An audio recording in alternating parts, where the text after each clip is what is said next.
महाराष्ट्र राज्यामध्ये सध्या मराठा आरक्षण आणि ओबीसी आरक्षण विषय जोरदार चालू आहे. याच संदर्भामध्ये याच पार्श्वभूमीवर राज्य सरकारने जी आर सुद्धा काढला. परंतु जी आर काढल्यानंतर ओबीसी समाजाला धक्का लागला असं लातूर जिल्ह्यातील वांगदरी या गावातील युवक भरत कराड याला वाटलं आणि या युवकाने ओबीसी समाजाच्या आरक्षणाला धक्का लागत आहे म्हणून आत्महत्या केली असं समजतं.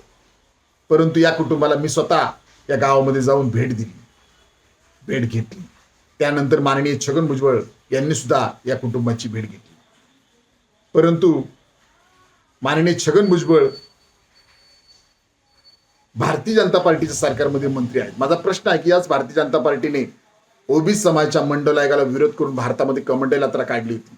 तरी सुद्धा माननीय छगन भुजबळ या सरकारमध्ये मंत्री आहेत आणि याच सरकारने जी आर काढल्यानंतर ओबीसी तरुण भरत कराड यांनी आत्महत्या केली. मग तरी सुद्धा तुम्ही मंत्रिपदाला चिटकून आहात, राजीनामा देत नाही.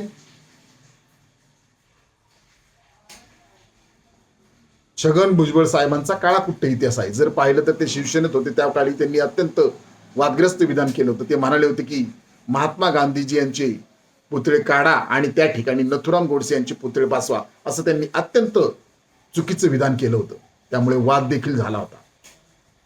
त्यामुळे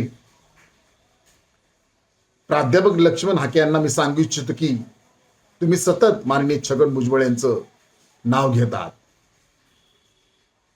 ज्या छगन भुजबळ यांनी नथुराम गोडसे यांचे पुतळे बसवा अशी मागणी केली, त्यांना तुम्ही ओबीसी समाजाचं मसिहा करू नका अशी आमची तुम्हाला मागणी आहे. एबीपी माझा, उघडा डोळे बघा नीट.